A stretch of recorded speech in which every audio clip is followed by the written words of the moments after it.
Hi, Alison Marlowe here for another fabulous and uplifting Global Winning Women live chat. If it's your first time listening in, then a big, warm Winning Women welcome to you.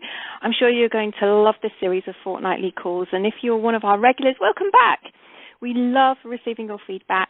Keep it coming, as it's wonderful to hear you're enjoying the golden nuggets of inspiration that you receive from each and every call. And this one will be no exception. I'm chatting right across the globe today, all the way to Sydney in Australia, to speak none other than to Caroline Cain, who doesn't have a passion to earn a seven-figure business or have millions in the bank, which may come as a surprise to many of you because lots of people are actually saying that is their desire. So that may even come as a little bit of a relief to you. But what Caroline does have is a passion for a five-star lifestyle. Hey, Caroline, welcome to the call. Thank you, Alison. It's lovely to be here. Oh, it's wonderful to have you. We want to hear all about your story, Caroline, about how your life has turned around and what it really means to be living a five-star lifestyle.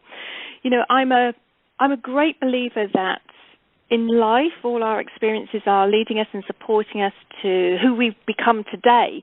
And I know that, through our conversations, Caroline, that we've had in the past, I know your life looked somewhat different when you were in your late teens. Would you be happy to share your story from there? I would be. And, this is because it's so important really to understand, as you said, where someone's come from to where they are today, because we've all had that journey, however it looks like to us. Absolutely. And we can all find, obviously, the pearls of wisdom in everybody's story. Somehow we all have different stories, but they're similar in one way or another, at least the feelings that come up through them. Mm-hmm. And so my story, when I was a child, I had a very sort of, privileged lifestyle in that we moved around the world. Well, I see that as being a privilege. Living in different countries, but I was still, sort of very ordinary. There was nothing extraordinary other than that. And I was a good girl, let's say. I worked well at school, I wasn't a rebel or anything like that. And when I was 18, I was on my gap year, so I'd just finished school and taking a year off before going to university. And one of those jobs was working on cruise ships in the US. And as part of the sort of the process to get on board, you have to go through a medical exam. And I was told at that stage that I was HIV positive. So bearing in mind I was in the US, halfway across the world, an 18-year-old middle-class white girl in the early 90s being told this at a time where it was a death sentence. There was, the doctor actually told me I had 5 years. And yeah, and told me I shouldn't speak about it to anyone. The nurse then said to me, she took me aside and gave me 2 tips. She said, never eat McDonald's or chocolate again, and you will never have any children. So with that, I was packed off to the hotel I was staying at to be sent all the way back to Europe again. And at that time, when I got home, I said to my father that, okay, well, if I've only got 5 years to live, I'm not going to go to university. And he said, okay, what are you going to do? And I said, well, I'm just going to travel the world for 5 years. And of course, he just said, how are you going to fund that?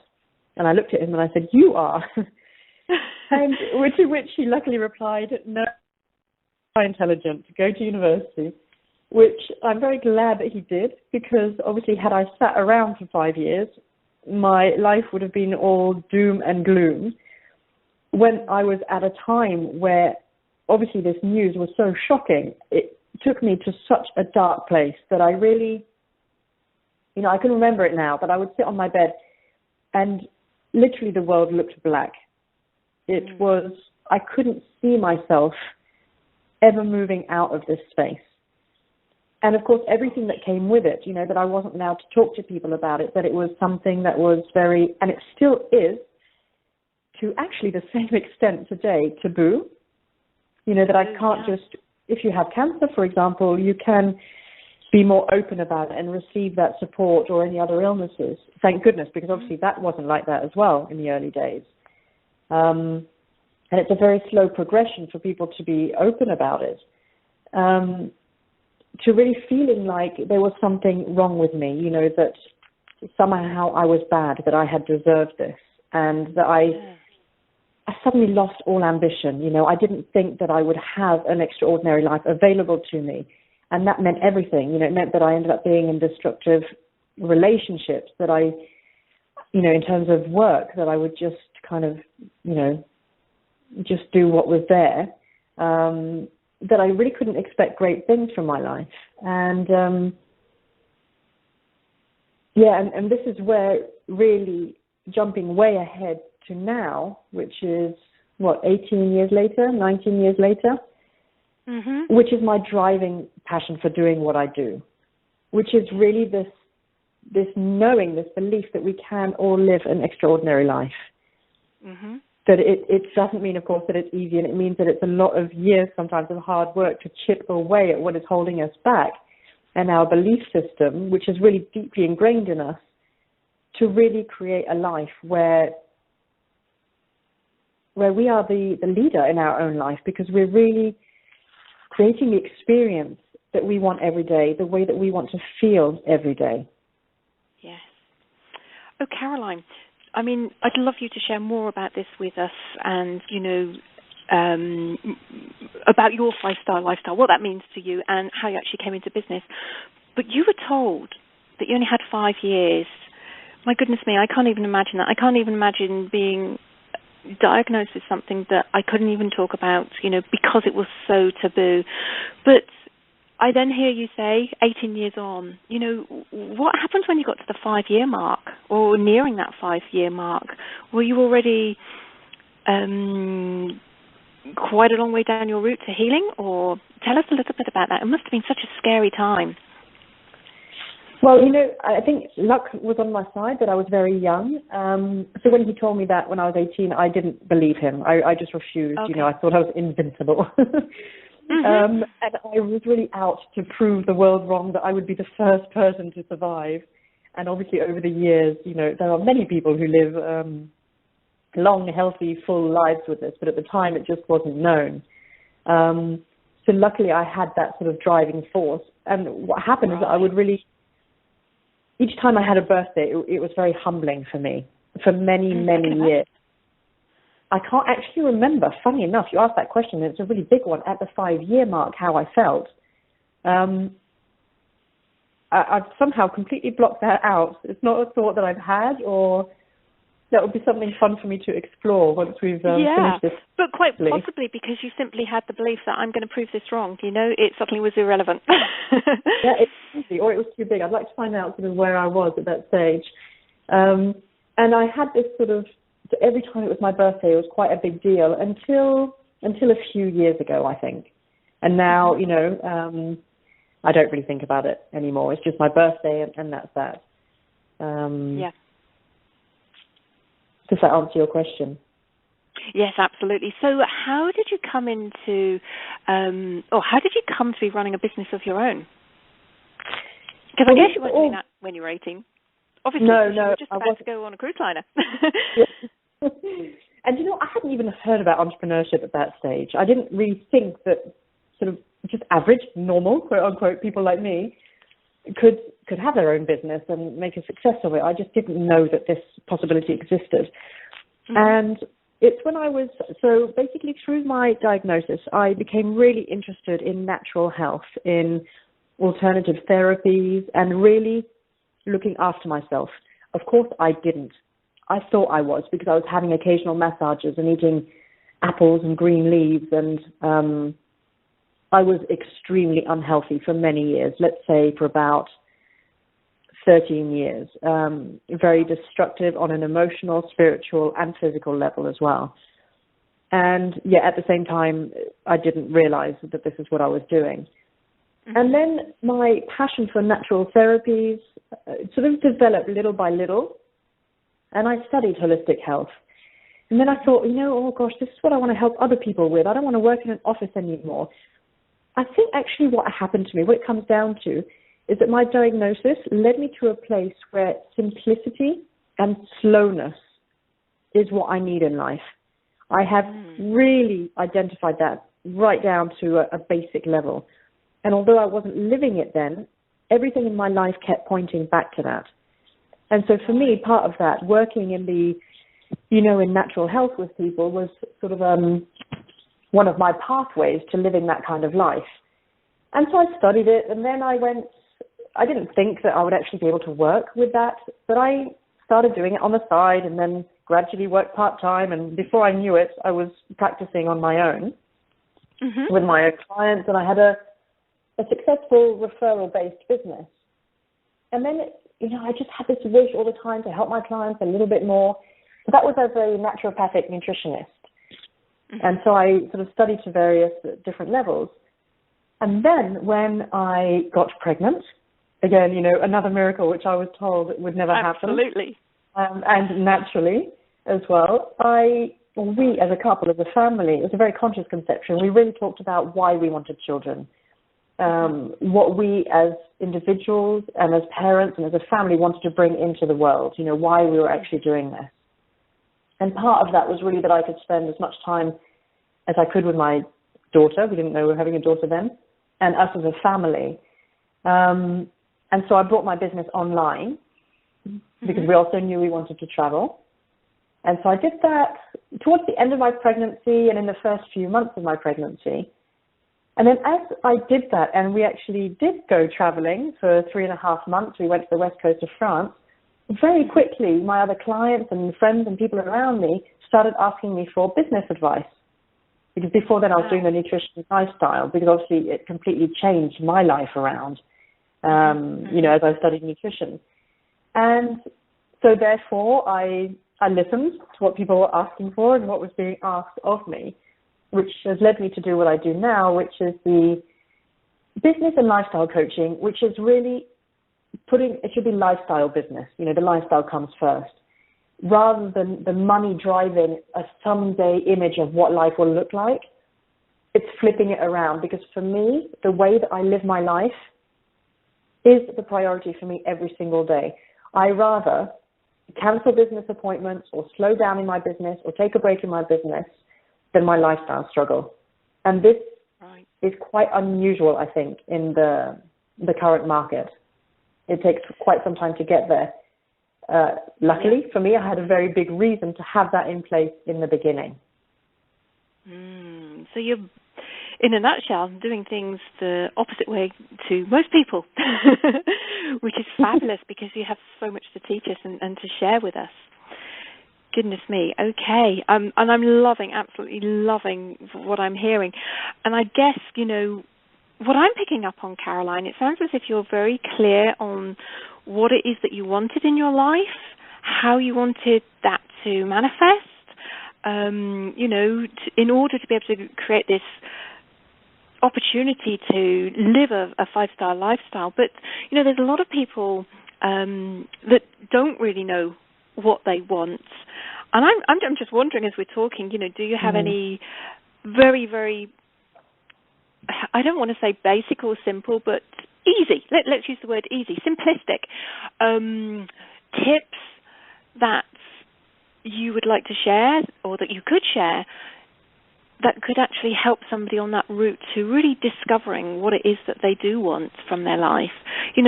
We're constantly bombarded, aren't we, with media and well-meaning parents and relatives and friends saying, oh, you should do this, you should do that. But finding ourselves, I speak to a lot of people in their 30s, in their 40s, and they're still struggling to really discover what it is that they want from their life. So, any tips there? Well, this goes back to you saying, how did I become, come to a place where I started my own business? And as you know, I have a huge passion for, for healthy living. As a naturopathic nutritionist, really my education there is what completely turned my life around, from a place where I was still caught up in the destructive behavior to a lesser extent, but still very much on all levels. Again, physical, emotional, spiritual, but I felt disconnected. I felt I didn't belong. Emotionally, my moods were up and down. I had panic attacks and anxiety, and physically I had all sorts of ailments that are considered normal by a lot of people. obviously they are normal in our modern lifestyles, but not normal when we have a body that is in balance. And so what helped me to find the clarity was really completely changing my diet around bit by bit to live a very clean lifestyle and as toxin-free as possible, and really feeding my body the right foods. And I can feel it now.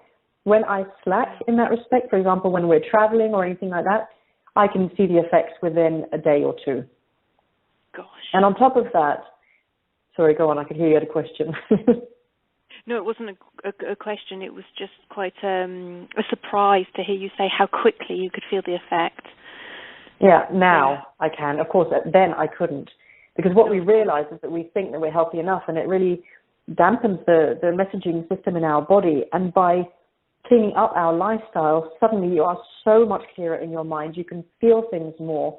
You have that clarity. And I think until, we need to work with our bodies, and to have that clarity in life, we need to be in a place where we are physically strong. Because physically strong also means the chemical balance in our body. And this is where suddenly we are able to dream, we are able to see possibilities, we are able to listen to our gut, actually, and trust ourselves more and increase our intuition. And then coupled with that, for me, what helped is that I became a practicing Buddhist. So that was, I'd been interested in it for many years, so let's say about 8 years ago. And that, again, those two things combined really turned things around for me, because it really taught me through going to, lectures all the time and retreats and speaking to high lamas, the whole taking responsibility for our lives.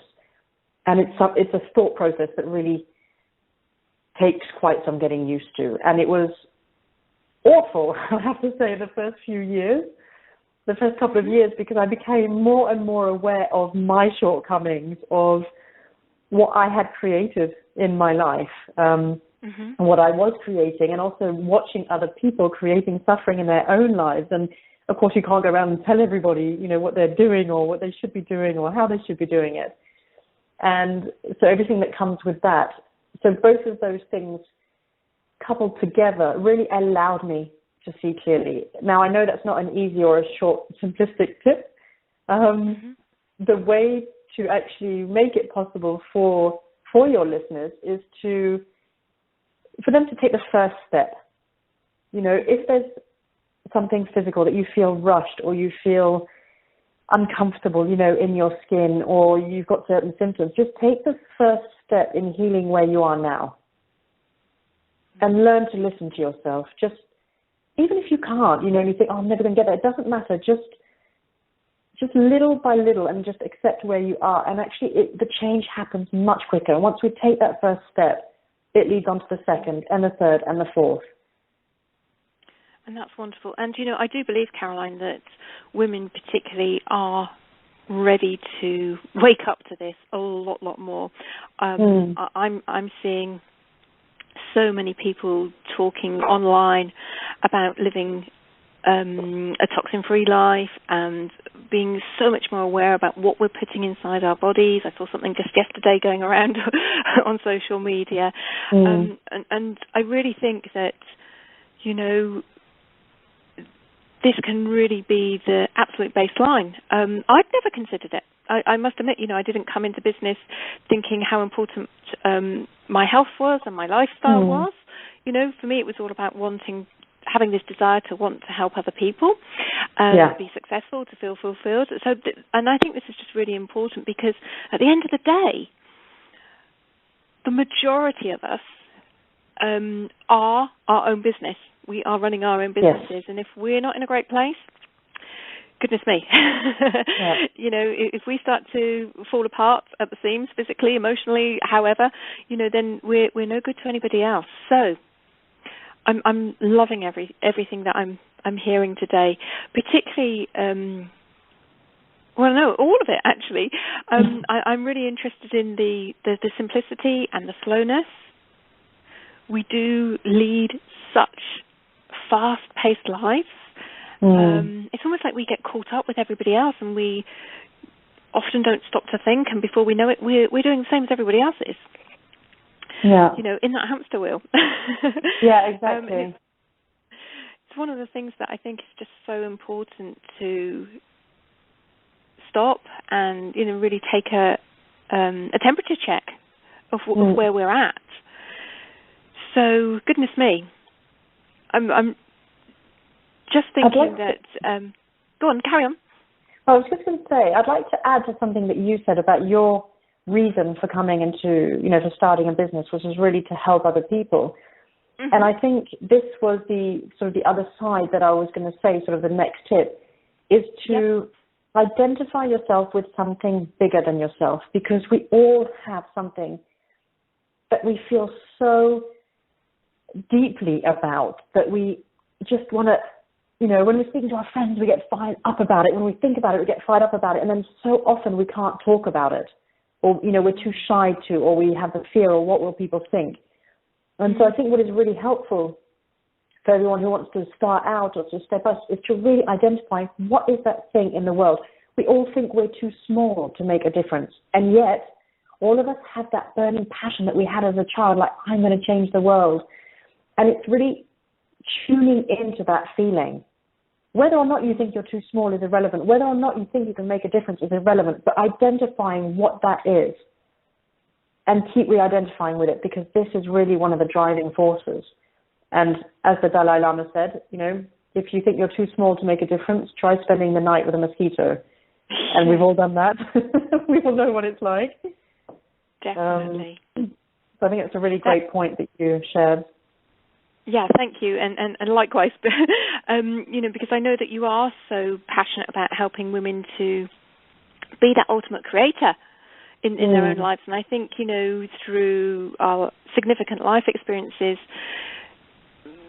we get knocks to our self-confidence and whatever, and just suddenly we kind of lose that. But if we can just pull back the layers and remember who we really are, my goodness me, and be open to possibilities and the opportunities that are there for us.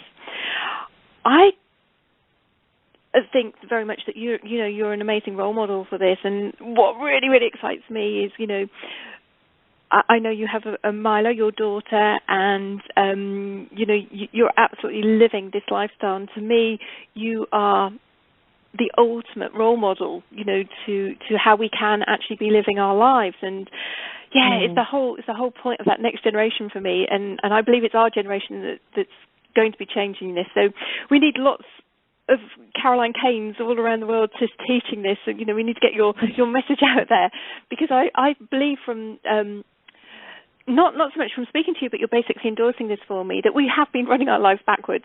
So this just really, really is incredibly exciting. I'd love to just turn a corner a little bit and start looking at what it means to you to be living a 5-star lifestyle. Because, when I first asked you to send me some information about our call today, and when I saw that, what immediately popped into my life was like red carpets and awards ceremonies and really, really living the high life. So, how spot on am I? Not quite. I didn't think I was. No. What's your interpretation? I couldn't think of anything worse than winning an award. No, and absolutely. being up there in front of everyone.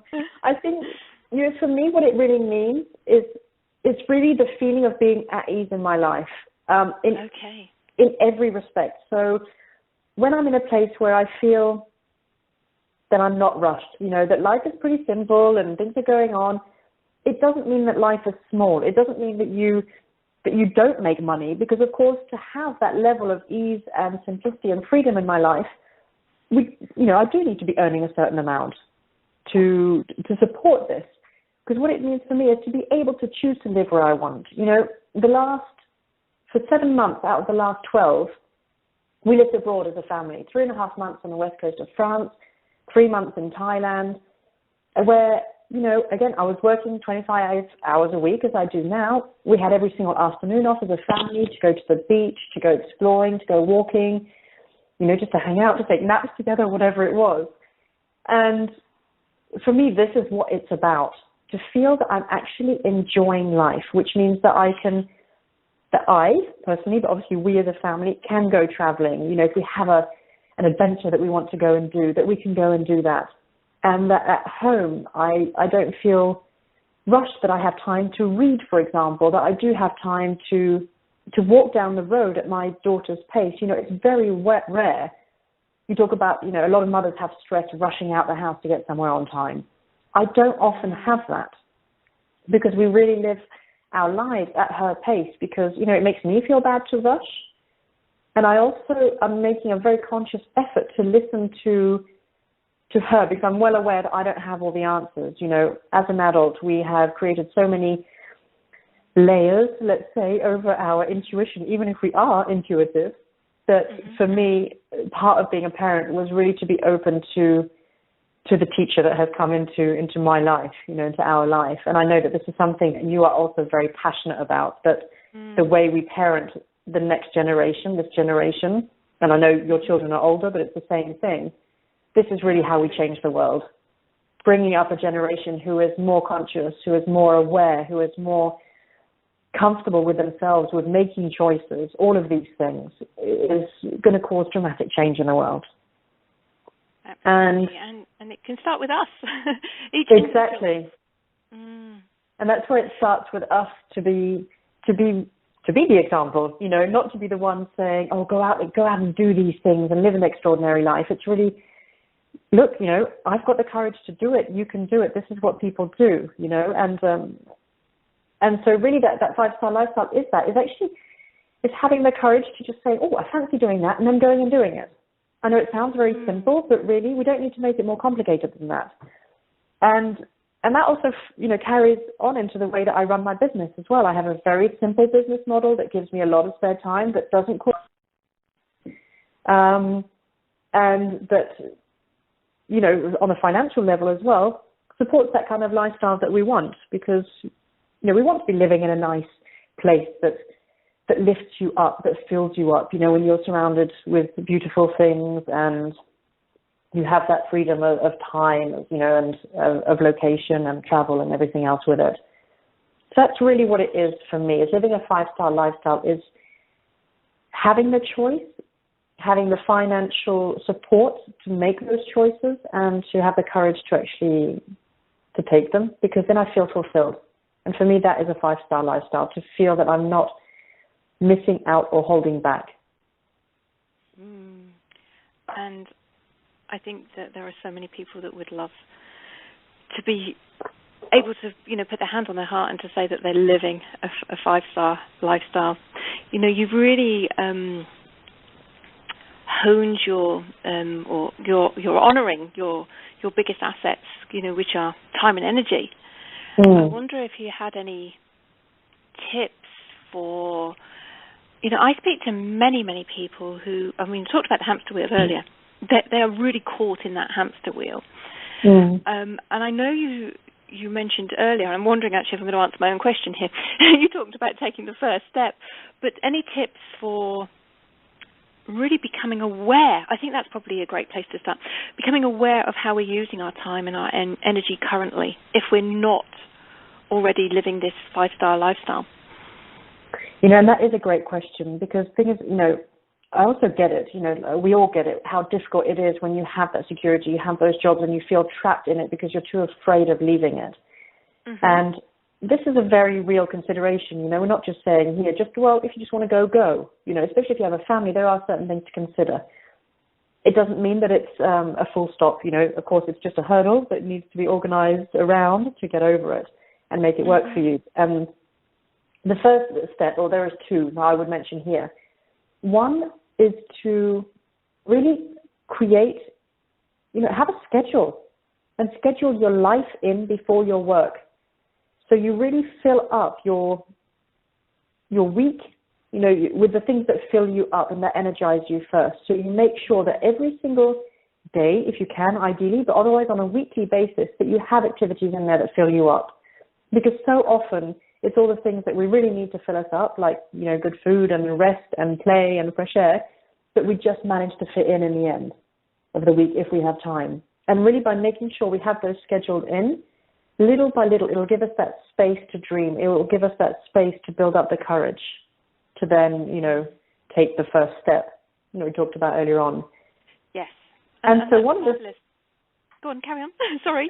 And one of the sort of the second step, but it's a sub-step to this one, is to sit down and write your ideal day and to really allow yourself to dream. Like, a lot of people sit down and they write their ideal possible day or what is likely that could be a possibility one day. That's not what I mean here. Just really allow yourself to describe how you would ideally work, what it would look like on a day. And when I did this a couple of years ago, I laughed at myself and I didn't believe it. I thought there's no way anyone can make a sufficient amount of money working like this and having this much time off. This is rubbish. But anyway, I did it, had a smile on my face because it looked nice, but that was it. And then I realized that those 7 out of the 12 months that we've just lived, in France and in Thailand, that was exactly how I was living my days. And yet it felt so normal for me at the time because, that's just what we had arranged. So I didn't even think about it until someone, reminded me that I had written my ideal day and that actually this is what it looked like. Gosh, what a fabulous little exercise, One of the things that I always say about our Winning Women chats like this is, make yourself a cuppa, get yourself comfortable and tune in, So here's another excuse to do just that with a nice pad and a pen and, somewhere that really inspires you, maybe in nature or maybe indoors, depending on the time of year and what have you. But, really give yourself the time to go there. And I guess really, what I'm hearing, Caroline, a lot of this is about us learning to take responsibility for our lives. I know a lot of people have good intentions to fill their diary up with things that are going to top themselves up physically, emotionally, spiritually. And then they don't get around to doing it. They're making excuses. Yeah. And I put my hands on my heart. Yeah, I do too. Yeah, absolutely. But I guess this is also about creating some really good lifestyle habits as well, taking responsibility and creating those habits for ourselves that are really going to serve us. And ultimately, when we're serving ourselves, I guess we're so much more able to serve other people. Definitely. And it's what we do most of the time that counts, not what we do some of the time. So to sit here and say that I've got a perfectly weekly schedule that gives me all this time, and because I have a simple life that is quite slow, I know exactly what I'm doing at which time, is not true at all, because especially having a little person at home, you never know from one day to the next. The thing about having a schedule is really having that flexibility in there that over the space of a month, for example, somehow it balances out. Because we get sick or they get sick or life happens, something comes up. And then we say, we failed. Look, I'm not keeping to my schedule. And it's really not about that. I'm so glad you shared that little caveat there, because otherwise we become so rigid because we feel we have to have this structure in place. But what I'm really hearing your strong message here is very much about, create that schedule, but be flexible. Allow yourself to be flexible. Life happens in between. Yeah, exactly. Wonderful. Oh, goodness me. I'm just conscious that time is running away with us. But before we go, Caroline, share with us where we can find out more information about working with you, please. Where would be the best place to come and find you, hang out with you? I'm sure you've got so much more to share and to teach us all. Well, the best place is, there's two. One is my website, which is www.carolinecain.com. And, of course, when you sign in there at the top right, there's a box where you can receive some more information and some goodies as well. And then the main place that I hang out is Facebook. And that's just under my name, Caroline Cain. I have a page there and where I post regularly. So that's probably the best place to find me. That's so super. And we will make sure that we put links to that in our Winning Women page or our group page when the recording of the interview is live, to make sure that people can actually make that connection with you. I think that would be really, really super. Perfect. Final question. What is your big message that you would like our listeners to take away with them today? Really, one thing? one thing is that to create the life that we want, the actual experience and feeling that we want on a daily basis, takes courage, it takes flexibility, and mainly letting go of imperfection. Being okay with being human, and going with that. We forgive ourselves so much when we just take that on board. I think that's wonderful. That is so great. And if you want to know how to do that, well, you now know how to connect with Caroline. Caroline, you are also a member of our Facebook group, the Global Winning Women Live group. So, be ready for some questions coming up in there. I'm sure there could be a few. And obviously, we will post you links to your pages as well. Okay. So, Caroline, I just want to say a really, really big thank you for joining me. I've had a whale of a time. So close to my heart right now at the moment as well. Some great, great reminders. Just sometimes it's not always about learning new information. Sometimes it's about bringing what you have at the back of your mind back to the fore again. So there have been some great little nuggets that you've shared for me today. And I just want to say thank you to that, because I know if it's touched me, it's going to touch other people too. Thank you very much for inviting me, Alison. It was great. Always a pleasure to speak with you. Thank you so much. Bye for now. Bye.